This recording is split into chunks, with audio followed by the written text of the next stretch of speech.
Hello, and welcome back to Legacy of Leaders, where we interview the brightest and most interesting leaders in the community, and today is no different. I'm your host, Whitney Mincey, joined by a very special guest, Ms. Courtney Conor, who is a PhD candidate at Nova Southeastern University. Welcome. Thank you. Glad to be here. Yes, I'm glad to have you, and I'm so excited to hear more about what you're working on at Nova. So please tell us about yourself and the study that you're working on. Absolutely.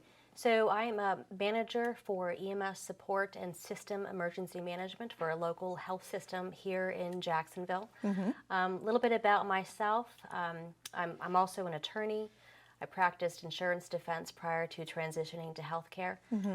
In addition, my background involves a combination of 20 years of healthcare, emergency management at the local, state, and federal levels, and work with the FBI.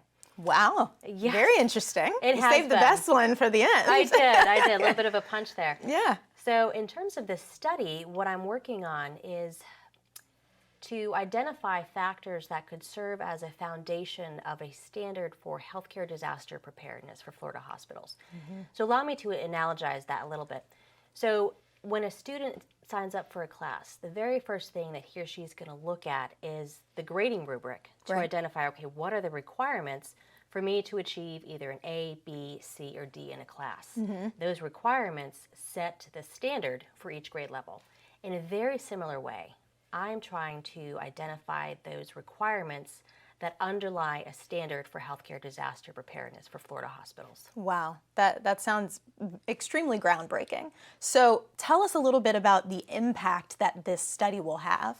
Absolutely. So I think right now, kind of looking at the economy, both now and as well kind of in the future, I think the benefit this will bring at the end of this research is financial stability. So, just last year, healthcare community saw an increase of about $135 billion in expenses. Wow. Driven primarily due to the increase in labor costs. So in addition to that, they're really struggling with their responsibility for having to prepare for disasters. Unfortunately, stockpiling supplies may not be at the top of anyone's list during a time of financial instability. And as well, preparedness expenses are not typically reimbursable through most health insurers or the Centers for Medicare and Medicaid Services. So providing that financial stability in a time of instability, I think, is a benefit. In addition, litigation. More and more people are moving to Florida, moving to areas that, could potentially have a higher occurrence of hazards. Right.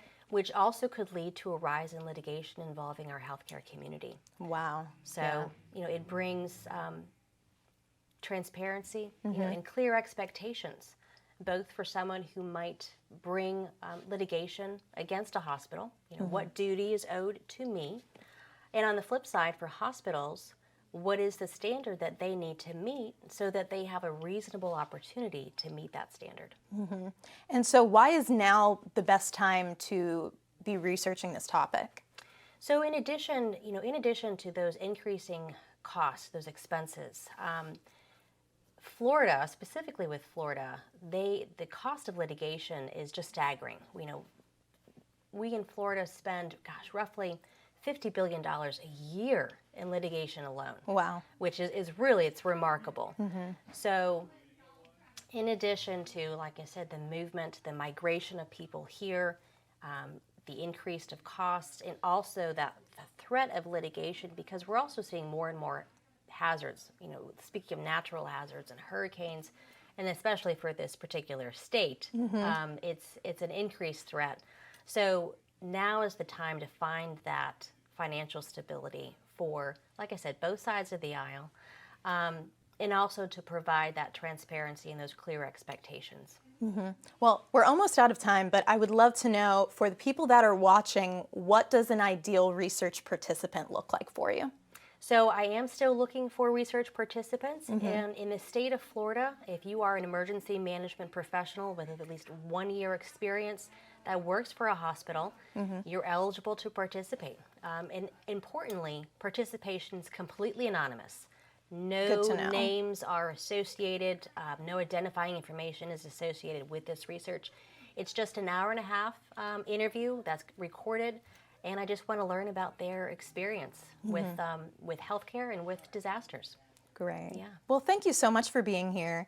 And I look forward to hearing the results of the study and the changes that you're making out here in the world. So if you want to learn more about the study that she's doing or possibly get involved, make sure you go to dailynewsnetwork.com. Her information will be there. And we will see you next time on Legacy of Leaders.